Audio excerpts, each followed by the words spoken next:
Welcome back to Beyond the Bottom Line. I'm your host, Bert Miller, and today we welcome Eric Skae. He's the CEO of Carbone Fine Foods. You may have seen the sauce in some of your local grocery chain. Eric's a seasoned brand builder in one of the category's biggest growth stories he's led, and some of those stories are like Naked Juice, Iceland Spring, New Leaf Tea, and of course, the rise of Reals. And now he's leading Carbone Fine Food, one of the fastest growing premium sauce brands. And what's really cool, and we'll get into the conversation here in a second, is that he's doing it while protecting the restaurant quality standards of the sauces, which is what really sets it apart from the other sauces. Eric, welcome to Beyond the Bottom Line. Thank you for having me, Bert.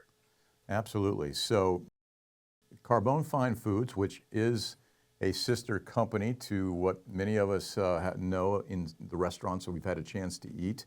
The Carbone restaurants in New York City, Miami, and a few others around the world, actually.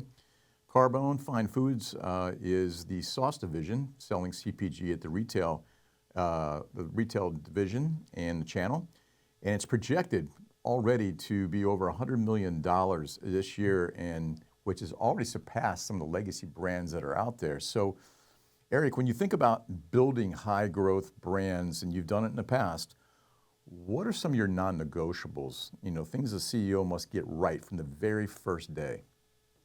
Well, it starts with product quality, what goes in that jar, and with the way we manufacture is much more difficult than really anybody else out there.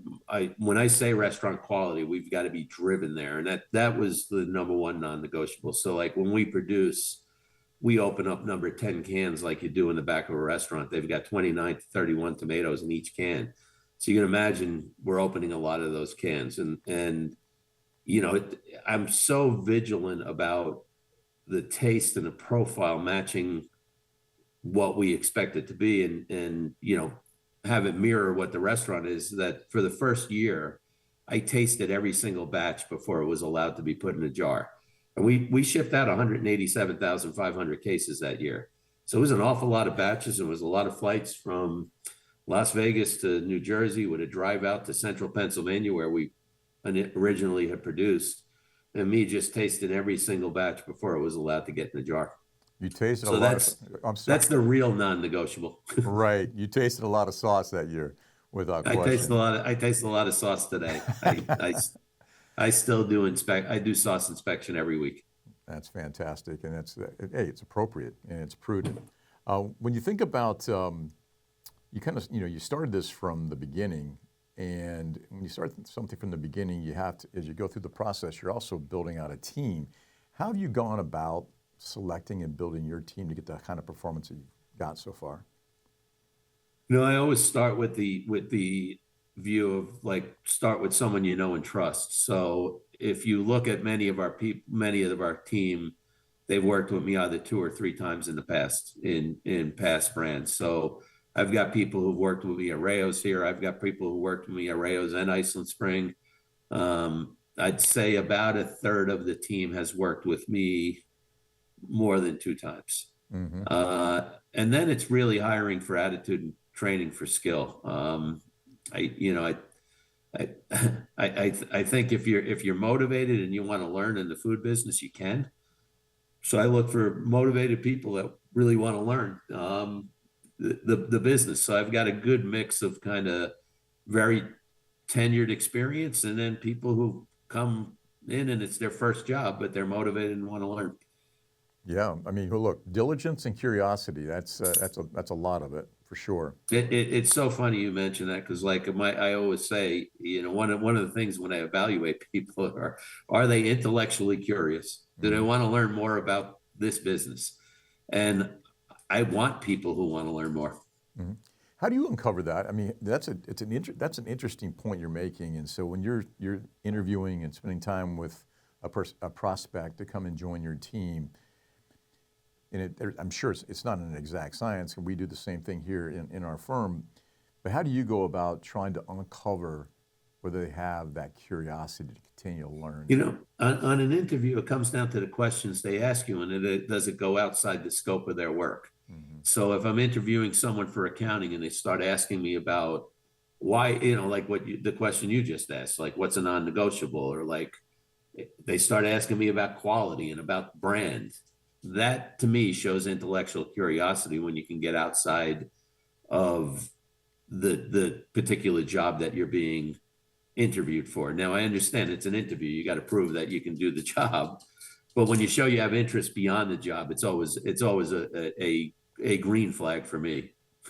Right. No, that's a great point. I like the way you go about that. Getting back to the quality of the sauce and the brand that you have here, and right now I have your marinara sauce here on my desk. I understand you fill the jars at a certain high degree, and the reason you do that is because you're using the fresh ingredients and the fact you want to replicate, as you mentioned, the restaurant taste and methods to have zero preservatives. So walk me through that whole process and why that is so important. Well, I mean, it's the safety step, right? Heat kills micro, which allows you to get shelf life and keep something safe within a jar. So, I mean, it's not only heat. Heat's part of it. pH is part of it.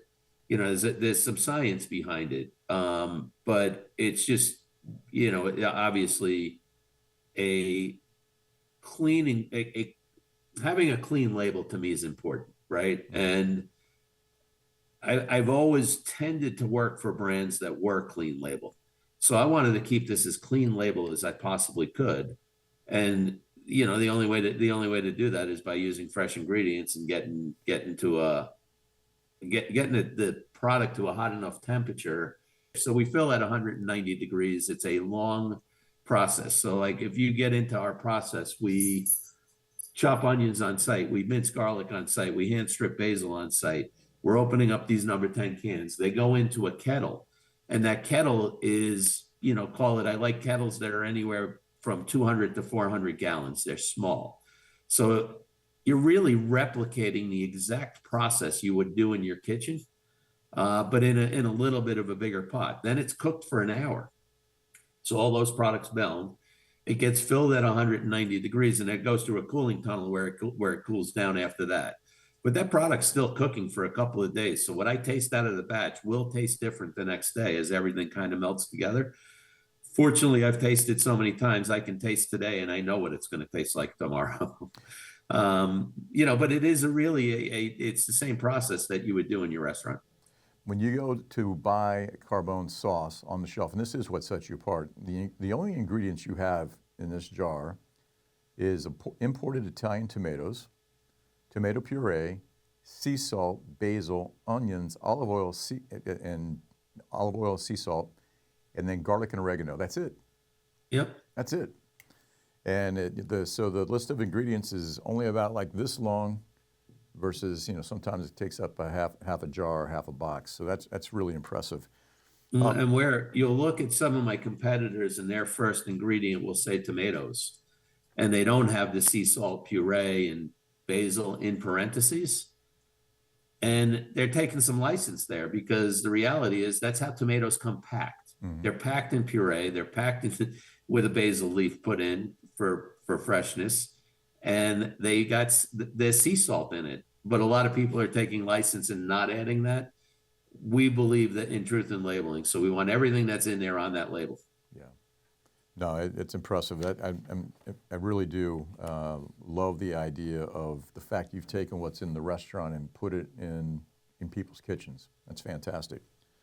All right, so Mario Carbone helped me do that. He was vigilant in getting that taste right. So when I talk about that production facility out in Pennsylvania, Mario would get in his car with Rich Teresi, his business partner, and they'd drive out from New York, leave at 3 a.m. to meet me at 6 a.m. while we were developing to make sure that we've got the absolute best product that we possibly could. So they did that more times than I can count. Did that drive to help me get what's in that jar to represent the restaurant to a point where they could be proud of it. That's amazing. So the fact you started this from scratch and now you guys are over $100 million, or will be over $100 million here in 2025. And I know you've experienced this in other companies that you've led, Eric. There is the difference between scaling a company and growing productively a company. Mm-hmm. So What has been your approach to both so that those lines of scale and growth kind of run in parallel to one another? Yeah, I mean, look, you got to balance. You got to balance your spend, and you've got to throttle growth. I mean, I have this discussion with someone earlier today. If I wanted to treat this like a tech company, I could, because we are able to convert consumers at such a fast clip every month that the more I spend, the more consumers I'm going to convert. But how do you pull back from that is always the question. So I try to manage growth is what I try to do, and keep it to a level that my team can keep up with and we're not going to break. Right. So right now, on average, we're adding 150,000 households a month. Unit velocity is up 33% year over year, but I know these metrics and I can manage those metrics. If I were to double or triple that too fast, we may not be able to manage it. So a lot of it's really gut feel as to what you can adequately manage, what you have the capacity to manage. You don't want to be running around opening up co-packers all over the place unless you had the systems in place to kind of manage all that. So you just got to be careful and have the right people in place as you grow to that next level of growth. Always be thinking about what are the roles that you need to get to that next level of growth. So like here we are at 100 million, and I have a team call tomorrow, and it's one of my 3 biggest pushes for next year is, do we have the right team for the next 5 years? Mm-hmm. And I've got my team coming to me with what their needs are, and we're working through those things. Yeah, that's a great point you make in terms of obviously growing and then throttling the growth, which balancing that out and doing it at the right time, that discipline in using data and insights and then believing those data and insights and make those decisions are very, very critical and important. Yep, it's a little bit of an art, not necessarily a science. So some of it comes down to feel as well, and experience. Yep, absolutely. So now that we've talked about the quality of your sauce, and we talked about growth. What have been, when you started this, from the leadership position, what decisions were the hardest for you to get to where you are today? I mean, starting with people, making sure we had the right team on the field, and then sometimes making calls that you didn't have the right person early on. They're always obviously tough decisions, right? Making sure the money was there for growth, really, really critical, right? And I made sure that the money was here for growth, because you never know when you're going to hit a bump in the road. And you've got to make sure that you're well, particularly when you plan to scale the way we did. And this was planned scale. Like, I didn't build a plan at 100 million here at 5 years. I expected to be at 100 million in 5 years. So I built the plan and the financial plan to make sure that the money was there to get us here. And I think, people, money, and brand are the 3 most important things. So having all 3, refining all 3 as you move along, kind of fighting out with your partners what you got to fight out within the brand, on the brand side, very early on, is important. And I think those are the 3 critical things that we had to have in place early, which fortunately we did. Yeah, and obviously growth is not a straight line, so you have to make certain decisions and adapt and be agile along the way, particularly when you're starting up. And I'm sure you've made, what would be, if you were to identify one critical decision you had to make in terms of where you had to flex, what would that have been? That's a good question. When I think about the key decisions that we've had to make, I'd say marketing would be the area where I've really had to kind of like understand this brand, and where we made some mistakes early on. We did some CTV advertising, some direct targeted TV, and it did nothing for the brand. And like sitting down and saying to ourselves, okay, seems kind of foreign, but this brand it's driven by events, social, and public relations. And we really got to lean in hard there, and we've got to trust that we could build our top of the funnel awareness by doing that. A lot of brands can't do that. This brand, fortunately now has proven to me it can generate 10 billion PR impressions a year. So I don't have to focus on the TV and those type of things. It's actually not authentic to the brand and who we are. Mhm. You know, Carbone, you find out about Carbone. You don't find out about it on TV, right? Right. So this brand has to be treated the same way. And that was a tough decision for me to go there because, you know, I was of the opinion, oh, we can just go traditional with this thing and really, really blow it up. And I learned that it was a big miss, and I had to make that pivot mentally myself. Mhm. That we're going to market, and using today's marketing techniques. And honestly, it's a lot more fun because I get to throw some really good events. Yeah, well, I understand that because when I think of Carbone, I think of the experience that Yes. one has with the product, in your restaurants and with the product. So that experience emotionally ties a consumer or brings them to the brand. It's really good point. And like initially we started with a tagline that was all that at home. And it really didn't get the feeling of Carbone. Like it got close. It got us halfway there, but I don't think it got us 100% there. And as I started studying Mario, like, because I do that, but as I'm reading articles, one thing Mario had said over and over again, it used to be dinner and a show. Now dinner is the show. Hmm. So we're really working on that show. It's the show to bring the experience at home. So you'll see a lot of our social now. It's about a really well done home party type of thing. Because if you're having a home party, you should have the best ingredients and you should have Carbone. Amen. Absolutely. So now I understand you've moved some production or moved all, maybe not all. How much production have you moved to Italy? A little bit. So when tariffs came in, there was a reciprocal tariff put on us from Canada, and it was 25%. So like to have an immediate increase in your pricing of 25% wasn't going to work. So I had the opportunity and knowledge to move production to Italy. So I did it for Canada, but the intent of going there wasn't just for Canada. I'm now set up with a more global supply chain. So as we start thinking about international expansion, which the Carbone brand is a global brand, it's not just a US brand. We have restaurants now in London, 4 in the Middle East, one in Hong Kong that's been there, I think, since 2017 or 15, somewhere along those lines. So we've got demand for the brand on a global basis, and having that Italy production allows us the flexibility to open up in other countries, which we're now evaluating what'll be next. If I had a bet today as to what would be next, it'll probably be the UK. Got it. So that's great. And you guys are a global brand, and you do have restaurants in Riyadh and a recent one that opened in Dubai. So you have become very much a global brand. So let's speak to that for a second. The restaurant side of the business has kind of become a marketing engine for the brand a bit in itself. How do you intentionally, with Carbone Fine Foods, how do you orchestrate the synergy and create the symbiotic relationship between the restaurants and retail?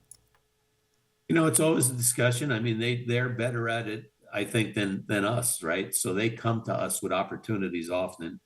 We evaluate the opportunity, and wherever we can, we use the major food group team to run the event because they know exactly what the restaurant would want. And it actually allows us to help keep the brand, kind of very in sync. So when we throw an event, I will use major food group events. I'll use their venues when I can, because it helps bring that authenticity and brings everything back. And we try to take elements of the restaurant and bring them into our branding. So like if you come to our trade show and we're serving samples of sauce, we have 2 Burgundy boys. And for those who don't know what a Burgundy boy is, if you go into a Carbone restaurant, the table captains wear Burgundy tuxedos. So we have those Burgundy tuxedos, and we've got models typically, or people from major food group when we can, helping serve that sauce to kind of keep some of the elements from the restaurant brand, consistent with the food brand wherever we can. But the major food group as a partner in this brand and as majority owner, they've been remarkable. They come to me with opportunities that I could never, ever generate myself. And I'm grateful for it because we've ended up in some great events with with their introductions.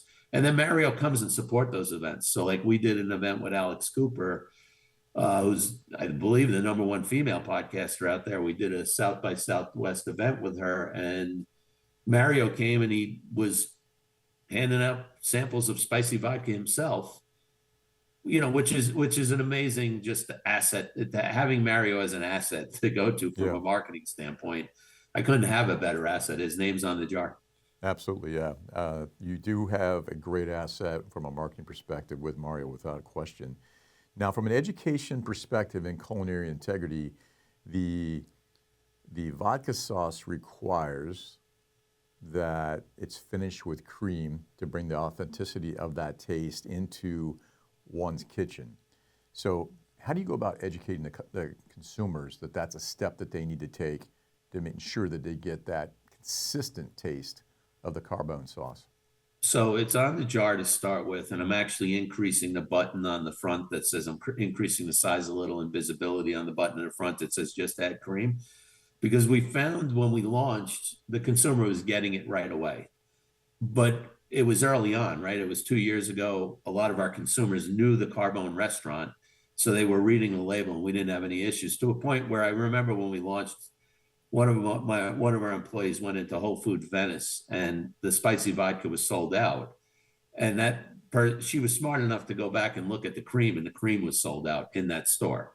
So our initial consumer was getting it. And now as we've grown, we see the consumer is somehow missing. So first off, we did one thing because we knew it would happen to a degree.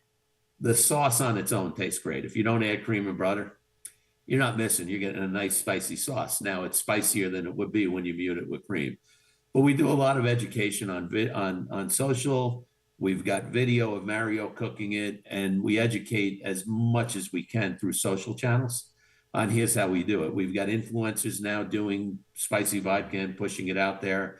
When we launched, it was kind of fortuitous because it was done it was done without contract, but Bobby Flay did a video cooking spicy vodka because he's friends with Mario, and, we sent him some sauce, and he decided to do a 3.5-minute video showing how you cook it. So it really is continued education through social channels and PR. What influence you had there. So look at that. You've impacted the buyers at some of these chains where you've increased their cream sales. Well, look, it's all about building the basket, right? If I can take a $9 jar of sauce and turn it into a $20 basket because you bought cream, pasta, and butter, I help the store. So a lot of our recipes are driven towards building the basket. So when you go on our website, first off, on our website, every recipe has been done by either Mario Carbone, his business partner, Rich Teresi, and or our in-house chef, who, when we hired our in-house R&D chef, I hired a culinary chef and taught him the R&D because of the chefs that I deal with on the other side. He needed to be able to understand them. So when you go on our website, these are like really well curated recipes, but they're all intended to help the retailer build the basket or educate the consumer. I got to tell you, the audience out there and the people watching certainly will appreciate how you've helped so many brands grow, and that now they understand why Carbone is doing so well with your leadership at the retail level. And I just love I really do love the relationship between the restaurant side and the retail side in order to elevate the brand. And of course, as you mentioned, you have Mario as a great selling tool as well. I always end a Beyond the Bottom Line interview with a question that talks about who's the single person that's really impacted you the most professionally? That's an easy one. And it was my first boss at Arizona Iced Tea was a guy named Mike Schott. And Mike's legendary in this business. He in 11 months put on 311 distributors at Arizona Tea, and when Monsters started taking off at Hanson's, he was brought in there to build a brand. What I learned from Mike, which was really interesting, was this business is a very simple business, but it's the most complex, simple business that you'll ever find. We put jars on shelves, right? That's what we do. But at the end of the day, you've got a lot of people along that value chain that you got to support. And what Mike taught us at Arizona Iced Tea was a very simple mantra. What do you do at Arizona Iced Tea? Put it on the shelf eye level next to Snapple in a self-identified Arizona Glide Rack. We price it at 99 cents. We hang 3 signs in every store, and we back it up with quality service. So every single employee had to say that, and they had to be able to take that out to our distributors and our distributor salespeople and our retailers, and get them to duplicate that message. But it was a pretty simple message. It was pretty easy to understand. So I've carried that like brand, the mantra, to every single brand that I've went to, and it was just, you know, kind of invaluable. It was invaluable learning early on in my career. Yeah, that's a huge impact. And the key theme there is how to make complex things appear to be simple. And Exactly. Yeah, exactly. Well, thank you for coming on the show. I really enjoyed having you, Eric. It's fantastic having you. Thank you, Bert. Appreciate you having me. This is Bert Miller. Thank you again, and see you next time on Beyond the Bottom Line.